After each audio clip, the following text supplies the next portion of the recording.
Welcome, ladies and gentlemen. Elite Clockman here. Episode 41 of SKIBIDI Multiverse was just released, and truly it was one of the best episodes in the series. I felt heartbroken, hyped, exited. In fact, for the first time in my life, I lacked the words. It is now confirmed that the Titans are nothing compared to G-Man now, as he smoked Titan Cameraman, Titan Speakerman, Titan TV Man, and even Titan Drill Dragon in one attack. But luckily, Titan Clockman was able to bring them back. C-Pen Megatron finally made his move, and things will begin to escalate between him and his sister Mommy Pencilwoman.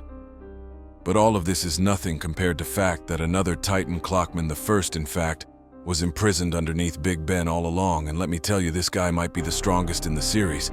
But before we get to all that, make sure to like and subscribe if you want more Elite Clockman content, and if you want my Riz.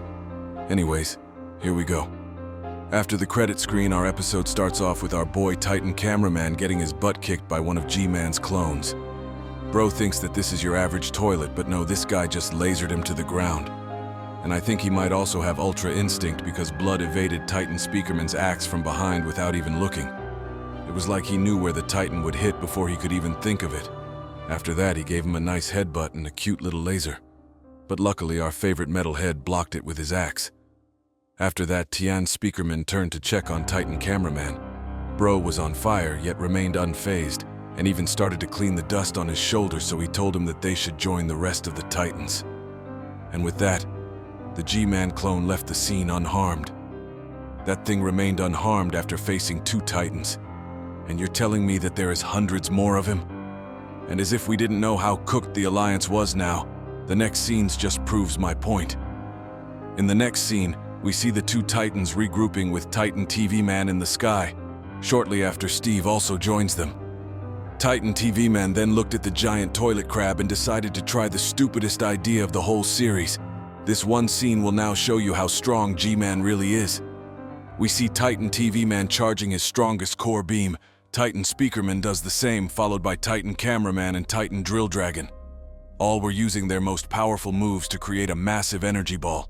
One like we've never seen. At first glance, you think that it would land a massive blow on G-Man, but no. Giant G-Man feels that something is wrong and turned his head to find 4 Titan flies trying to sting him. So Bro began to charge his own core in response as he aimed at them. Titan Clockman and Mommy Titan Pencilwoman were confused as why Jimmy the Crab was changing direction only to find their 4 friends trying to take down G-Man with an energy ball. Just look at Titan Clockman's expression as he realized that these 4 fools were running to their own ends. Titan Clockman tried to warn them, but it was too late. Both energy balls were released. If you pause at the right moment, you could see the difference in size between the 2 balls.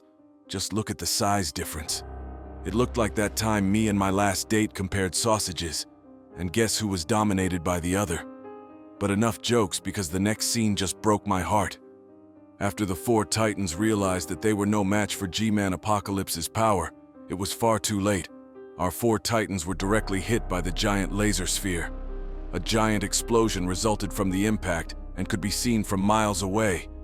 Titan Clockman, like the gentleman he is, shielded Titan Pencilwoman from the explosion, but when they tried to check on their friends, what they saw was truly terrifying. We see debris falling from the skies. Titan Drill Dragon, Titan TV Man, Titan Speaker Man, and Titan Cameron Man were destroyed into bits as they fell one after the other from the skis. It was truly sad to see their bodies falling separated from their heads one after the other. First Steve, then Daddy TV Man, and then Titan Speakerman, making it the saddest moment in the series yet. But luckily, this moment was short. Dom did warn us that this episode would be brutal, but the death of 4 Titans were the last thing I would have expected. We then see the 2 remaining Titans horrified, but Titan Clockman was not just gonna sit there and do nothing while his friends dies. And so Titan Clockman began to walk towards his dead friends, gathering time energy. For a moment, we see Titan Cameraman's severed head losing its light, meaning that the Titan began to die, but that's not important. Sorry. The Golden Titan then used all his strength to use a time rewinding spell like never before in order to revive his dead friends. It took all the special Clockmen to revive the large Clockman in Special Episode 3 with a little help from Big Ben, and they still lost their lives in the process. Yet this Giga Chad is out here trying to revive 4 Titans at once. Sure, you could argue that he is the Titan Clockman, so it's easier for him and that the other races were easier to resurrect compared to a Clockman, but still this is quite a feat. Just look at how much this Titan felt pain while doing it. After that, we see this Sigma male with a damaged core with time energy leaking out, but he was able to patch himself together. And just like that, Titan Drill Dragon, Titan Speaker Man, Titan Cameraman, and Titan TV Man were all brought back to life without critically impacting Titan Clockman. Thank God. In the next scene, we see Titan Clockman scolding his 4 idiots for trying something like that. Since he clearly outmatched them in firepower, he said, "What were you thinking? We can't avoid dying if we challenge him like this." And bro's right that giant Mr. Krabs destroyed them easily like plankton, and then kept walking. This giant energy ball was like Tuesday for bro. After that, the Titan Clockman added that they should try to find a way inside G-Man Apocalypse like me with Titan Pencil Woman. It hasn't been a day that bro began talking, and yet he can't stop spitting facts. All the Titans agreed with Titan Clockman and began searching for a hidden entrance or a breach inside G-Man's shell to end this once and for all. But before the Titan leader could take off, he was struck by a sudden headache. The ticking clock sound in the background let us know that bro is having a vision. Only Titan Pencil Woman, who remained on the ground because she can't fly, noticed him. He then sees the YouTubers destroying Big Ben. We also hear the creepy clock sound from Stranger Things Season 4 again, as the tower falls to the ground. Titan Clockman was terrified as he was well aware of what, or instead who, is sealed under the clock base. But before bro could go and confront his biggest fear, he was suddenly hit by a green laser. It was the new counter-Titan who's taking advantage of the chaos to eliminate Titan Clockman. Megatron then jumps into the air using his power to mimic Titan Clockman's sword to try to stab him. But the Giga Chad stopped it at the last moment. And just before he could is his drill on the Golden Titan, he was at his turn hit with a green beam, which gave the Titan the chance to punch him in the face and gain some distance. This scene itself is a big reveal, as we now know that C-Pen can still mimic the weapons copied by the Spider before him. And if you look closely, you could see that he was able to recreate Titan Clockman's sword, meaning that the counter-Titan can memorize what defeated it last time, and possibly adapt to him. Titan Clockman tried to attack the counter-Titan, but Titan Pencil Woman stopped him, since he had much more important matters to attend to. And to be honest, I think that she recognized C-Pen, so this fight was hers, and hers alone. And with that, the Titan Clockman left the scene, leaving the two siblings to fight each other. I would have loved to see their fight, but the next scene is much more important. In the next scene, Titan Clockman arrives at Big Ben, and the music immediately changes.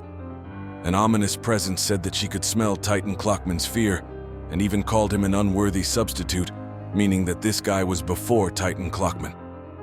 At that moment, we see chains being stretched and trees dying while others started to grow and quickly wither, meaning that a powerful time energy was at stake. Keep in mind that bro isn't even trying. Titan Clockman was terrified as he readied his sword for the fight.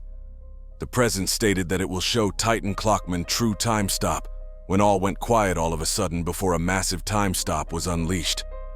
It first hit G-Man, then the whole planet, before stopping the whole solar system and finally the entire galaxy. Bro stopped the whole Milky Way from milking. Like, how is that possible? It was revealed that time stop had 10 levels, and level 2 was enough to make the commander struggle, yet this guy used level 10 with ease, as confirmed by Dom. Even the god of time was affected. We then see a giant hand free itself from chains, as it declared that it is the god of time circles and devoured many titans across the multiverse, meaning that it can switch from a universe to another, like the future large Clockman. We also see a giant mark on the ground that looks like Dom's logo, suggesting that he was the one to seal the Dark Titan. And inside it we see some unclear images. It might be flashbacks of how he devoured titans or how he was defeated, but we don't know for sure. It also stated that it defeated immortals, but notice how the Rubbles are attracted to him. He then coldly challenged the Titan to go easy on him and try to keep him amused as if he was nothing. That thing had a black hole as a face, and it was stinking with dark energy. Notice how big it is compared to Titan Clockman. But the coldest moment must be when he called himself the beginning of Titan Clockman, and not his end, meaning that the Golden Titan might have been made of him, as he pulls a cube with a golden blade from its core and equipped to his missing right hand to turn it into a sword. Sinister, the first Titan Clockman, the evil one, has finally appeared. In front of him, our Titan Clockman seemed powerless. And that's the end of this episode. I still don't understand how did they seal Sinister in the first place, but to give you a glimpse of his power, think of how the commander could have defeated Titan Clockman, and how the future large Clockman defeated him easily. Now Sinister is mostly stronger than the future Clockman since they used a fraction power when he was under Big Ben to make him that strong. This guy is basically invincible, but what do I know? Only time will reveal, only time will tell. Also look at the description, it says he looks different, how much has he devoured? Meaning that many Titans fell to his power. And I think his black hole-like design for his role as a powerful devourer. My friends, we have reached the end of this video. Please make sure to like and subscribe if you liked the episode. See you guys next time. Elite Clockman out.